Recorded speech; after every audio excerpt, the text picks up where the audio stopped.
عالمی معیشت میں دوبارہ شامل کیا جائے گا، جہاں G8 میں واپسی کی اجازت دی جائے گی۔ دستاویز کے مطابق امید ہے کہ روس پڑوسی ممالک پر حملہ نہیں کرے گا اور نیٹو مزید وسعت نہیں لے گا۔ اگر روس دوبارہ یوکرین پر حملہ کرتا ہے تو تمام پابندیاں فوراً بحال ہو جائیں گی اور اس کے ساتھ مؤثر مشترکہ فوجی رد عمل بھی آ جائے گا۔ تو آپ کی کون سی پابندی، آپ کی پابندیوں نے روس کا کیا بگاڑا ہے؟ کچھ نہیں۔ یعنی دیکھ لیں، دنیا میں جو طاقتور ہے، جو زوراور ہے، بات اسی کی چلتی ہے۔ روس مضبوط دفاع والا ملک ہے، روس ایٹمی طاقت ہے۔ مزید کہا گیا ہے کہ روس کے منجمد اثاثوں میں $100 ارب یوکرین کی تعمیری نو کے لیے مختص کیے جائیں گے، جبکہ دیگر اثاثے امریکہ روس سرمایہ کاری فنڈ میں منتقل کیے جائیں گے تاکہ تنازع میں واپس نہ جانے کی مشترکہ مفادات پیدا کیے جا سکے۔ منصوبے میں کہا گیا کہ یوکرین 100 دن کے اندر انتخابات کرائے گا۔ دونوں ممالک تعلیمی پروگرام شروع کریں گے تاکہ مختلف ثقافتوں کے احترام اور رواداری کو فروغ دیا جائے اور نسل پرستی تعصب کا خاتمہ ہو۔ اور یہ بھی اس میں کہا گیا ہے کہ جو یوکرین ہے وہ ایٹمی قوت نہیں بن سکے گا، یعنی وہ اگر چاہتا ہے کہ جی وہ ایٹم بم بنا لے تو یہ بھی اسے اجازت نہیں ہوگی۔ یہ معاہدہ جو ہے یہ اب زیلنسکی کے پاس، چونکہ یورپی یونین کو پھر بھی اس پر تحفظات ہیں، لیکن چونکہ ایک طرف امریکہ بہادر ہے اور دوسری طرف جو ہے وہ روس ہے اور تیسری طرف جو ہے یوکرین ہے، تو یوکرین کو یہ کوئی باعزت معاہدہ نہیں ہے، یہ اس طرح کا کوئی قابل عمل معاہدہ نہیں ہے۔ یعنی آپ جس روس کے ساتھ معاہدہ کرنے جا رہے ہیں یوکرین کا، اور اس کو توڑے جانے کی صورت میں جو ہے آپ کہتے ہیں کہ جی ہم آپ پر پابندیاں لگا دیں گے، لیکن اس کے مقابلے میں یوکرین کو آپ نے اس میں کچھ بھی نہیں دیا۔ جن علاقوں پر اب روس نے قبضہ کر لیا ہے اس جنگ کے دوران، یہ بھی آپ کہہ رہے ہیں کہ جی وہ روس کے پاس ہی رہیں گی۔ جو علاقے نہیں رہیں گے، جو اس طرح متنازع قرار پائیں گے، وہ بفر زون ہوں گے، یعنی وہاں دونوں ممالک کی فوجیں نہیں آئیں گی، وہ بس خالی ہوں گے، ایک طرف ہوگا دوسری طرف۔ اس کی گارنٹی بھی نہیں ہے کہ کل روس جو ہے آگے بڑھ کر جو ہے بفر زون میں بھی داخل ہو جائے۔ اب دنیا کا آپ نظام دیکھ لیں کہ طاقتور کے لیے الگ قانون ہے اور کمزور کے لیے الگ قانون ہے۔ امریکی صدر ڈونلڈ ٹرمپ نے پہلے روس کو دبانے کی، مرعوب کرنے کی طریقے آزمائے، لیکن پیوٹن جو ہے اس نے ٹرمپ کی کوئی بات چلنے نہیں دی، کوئی بات اس نے مانی نہیں ہے، جس کی وجہ سے اب یہ حل تراشا جا رہا ہے کہ جس طرح اسرائیل اور فلسطین کا ہو، بالکل سامنے نظر آ رہا ہے کہ فلسطین کے لیے جو ہے وہ صرف تسلی اور وہ صرف امیدیں اور وہ ہیں، اور اسرائیل کے لیے جو ہے وہ سب کچھ ہے، وہ امریکی امداد بھی ہے، اس کے پیچھے جو ہے وہ ساری دنیا جو ہے کھڑی ہے، سارا عالم کفر جو ہے وہ کھڑا ہے، لیکن فلسطین کے ساتھ جو ہے وہ کچھ بھی نہیں ہے۔ اب بھی جو غزہ کے حوالے سے جو معاہدہ پہلے سامنے آیا، اس میں پھر تبدیلیاں کی گئی، پھر تبدیلیاں کی گئی، پھر تبدیلیاں کی گئی، اور اس کو اس طرح کا بنا دیا گیا ہے کہ بس ایک جنگ بندی کی حد تک، اور جنگ بندی بھی وہ مستقل ابھی ہوئی نہیں ہے، یعنی طاقتور اور کمزور والی بات ہے۔ تو جب آپ کا دفاع مضبوط نہیں ہوگا، اس طرح کے معاملات آپ کو فیس کرنا پڑیں گے۔ پاکستان انڈیا کا دیکھ لیں، پاکستان اگر مئی میں انڈیا کے جہاز نہ گرا تھا تو میرا خیال ہے پاکستان کی اتنی دنیا میں پذیرائی نہ ہوتی۔ اگر حکومت کی بات کریں تو میرا خیال ہے حکومت کی جو اس وقت جو لیجیٹیمیسی ہے، جو کریڈیبلٹی ہے، اس پر سوالات تو پہلے دن سے ہیں، جب سن 2024 کے انتخابات ہوئے تھے اس وقت سے ہیں، اور اسے فارم 47 کی حکومت قرار دیا جا رہا ہے۔ لیکن آپ کا دفاع مضبوط تھا، اور آپ جو ہے چونکہ ایک مضبوط ملک کے خلاف، ایک بڑے ملک کے خلاف، دنیا کی بڑی آبادی والے ملک انڈیا کے خلاف آپ فاتح رہے ہیں جنگ میں، مئی کے جنگ میں، اس لیے جو ہے وہ دنیا آپ کو ہاتھوں ہاتھ لے رہی ہے، دنیا آپ کی بات سن رہی ہے، دنیا جو ہے وہ آپ کی طرف دیکھ رہی ہے۔ کافی عرصہ یہ سنتے آئے ہیں کہ جب بھی کوئی نیا وزیر اعظم، نئے انتخابات ہوتے اور وہ سعودی عرب کے دورے پر جاتا ہے تو وہاں یہ تاثر ہے کہ یہ پھر جو ہے کوئی قرض مانگے گئے، کوئی چیز مانگے گئے، مانگنے کے لیے آ رہے ہیں۔ لیکن دیکھ لیں کہ فارم 47 کا ہی سمجھ لیں وزیر اعظم، تو جب وہ اس دفعہ سعودی عرب کے دورے پر گیا تھا تو دائیں طرف سے جہاز، بائیں طرف سے جہاز، کس طرح جو سعودی عرب کے ساتھ پاکستان کا وہ ایگریمنٹ ہوا، تو وہ منصور علی خان کی بات ہے کہ حالات بدل گئے، خیالات بدل گئے، سارے طور طریقے بدل گئے۔ وجہ آپ نے مئی میں انڈیا کے 7 طیارے جو ہے وہ گرائے، 8واں تو یو اے ای میں افسوسناک طریقے سے گرا۔ بہرحال پاکستان نے جنگ میں جو طیارے گرائے، یہ اس کی وجہ ہے کہ پاکستان کو عالمی سطح پر اس وقت پذیرائی مل رہی ہے، عالمی سطح پر پاکستان کی بات سنی جا رہی ہے، عالمی سطح پر اب پاکستان کی جانب جو ہے وہ بھی دیکھا جا رہا ہے۔ وجہ آپ کا دفاع مضبوط ہے، وجہ ہمارے عسکری ادارے ہیں، اس کی پیشہ ورانہ صلاحیتیں ہیں۔ آپ دیکھ لیں کہ جو فرانس کے جو نیول کمانڈر ہے، اس کا جو اس حوالے سے بیان آیا ہے، جو اس نے بھی کہا کہ ہمارا رافیل جو ہے وہ پاکستان نے گرایا ہے۔ انڈیا نہیں مان رہا، لیکن جس ملک کا، جس فرانس کا رافیل طیارہ ہے، وہ کہہ رہا ہے کہ گرایا ہے، اور ساتھ وہ یہ بھی کہہ رہا ہے کہ ہمارا طیارہ، ہماری ٹیکنالوجی چائنیز ٹیکنالوجی کے مقابلے میں بہت ایڈوانس ہے، بہت ایڈوانس ہے۔ مسئلہ کیا ہے کہ انہوں نے کہا کہ پاکستان کے جو پائلٹس ہیں، پاکستان کی جو فضائیہ ہے، پاکستان کی جو فوج ہے، اس کی جو پیشہ ورانہ کارکردگی ہے، اور پاکستانی فضائیہ کے جو پائلٹس ہیں ان کی جو پیشہ ورانہ اپروچ ہے، انڈین پائلٹس کی یا انڈین ایئر فورس جو ہے وہ اس میں اتنی سخت نہیں ہے، جس کی وجہ سے انہوں نے کہا کہ انڈین پائلٹس جو ہے وہ اتنے پروفیشنل نہیں ہیں جتنے پاکستان کے پائلٹس جو ہے ان کے پاس مہارت ہے۔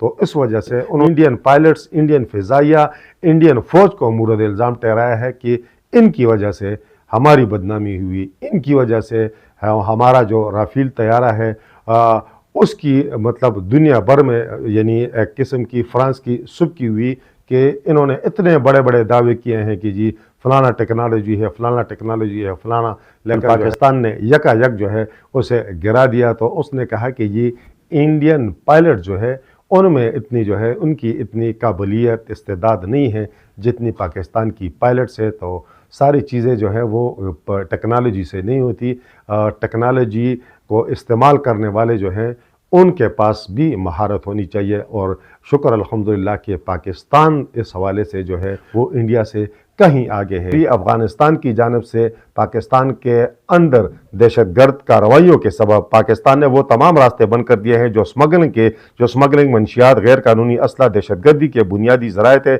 تجارتی بندش کا یہ فیصلہ قومی سلامتی، معاشی بقا اور ریاستی رٹ کے لیے نہایت اہم اور دور رس جو ہے وہ ثابت ہوگا۔ افغانستان تجارتی بندش سے معاشی، سماجی، ریاستی طور پر سب سے زیادہ نقصان میں ہے اس وقت۔ افغانستان کی 70 سے 80% تجارت پاکستان کے سڑکوں، بندرگاہوں پر منحصر ہے۔ افغانستان میں سامان کراچی کے راستے سے 3 سے 4 دن میں افغانستان پہنچتا ہے، جبکہ ایران کے راستے 6 سے 8 دن اور وسطی ایشیائی ممالک کے راستے تجارتی سامان کو افغانستان پہنچانے کے لیے 30 سے بھی زیادہ دن جو ہے وہ لگتے ہیں۔ افغان ٹرانزٹ ٹریڈ کے نام پر سمگلنگ کا سامان بھی پاکستان میں داخل ہوتا رہا۔ حقائق کے مطابق پاکستان کو ہر سال 3.4 کھرب روپے کا نقصان سمگلنگ سے ہوتا تھا۔ افغان ٹرانزٹ سے تقریباً 1 کھرب کا سامان واپس آ جاتا تھا، جو اضافی نقصان کا سبب بنتا تھا۔ تورخم کی بندش سے 1 ماہ میں افغانستان کو $45 ملین کا نقصان ہوا۔ چند ہفتوں میں افغانستان کے لیے تمام سرحدوں کا مجموعی نقصان $200 ملین سے تجاوز کر گیا۔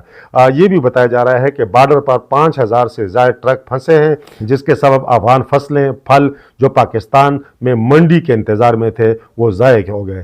ایران کے راستے تجارتی لاگت 50 سے 60% بڑھ گئی، اور ہر کنٹینر پر $2500 اضافی کرایہ جو ہے وہ خرچ ہو رہا ہے۔ افغانستان میں ادویات کی ترسیل بھی متاثر ہوئی، کیونکہ افغانستان کی 50% سے زائد ادویات پاکستان کے راستے آتی تھی۔ متبادل راستے سست، مہنگے، غیر محفوظ ہیں۔ افغانستان کی کمزور معیشت یہ بوجھ برداشت نہیں کر سکتی۔ جب سمگلنگ رک گئی تو 2 لاکھ سے زائد خاندان جو سمگلنگ، بیک فلو اور انڈر انوائسنگ سے وابستہ تھے وہ بے روزگار ہو گئے۔ افغانستان سے تجارتی بندش عام پاکستانی کی زندگی پر تقریباً کوئی اثر نہیں ڈالتی۔ افغانستان سے سمگل ہو کر آنے والا سامان بنیادی اشیاء ضروری نہیں بلکہ لگژری سامان تھا۔ پاکستان کے پاس سی پیک، چین کے راستے براہ راست زمینی راستے موجود ہیں۔ تجارتی بندش سے سمگلنگ نیٹ ورک ٹوٹیں گے، اسلحہ و منشیات کی ترسیل جو ہے وہ رکے گی۔ اب افغان طالبان کو فیصلہ کرنا ہوگا کہ وہ دہشت گردوں کو تحفظ دیں گے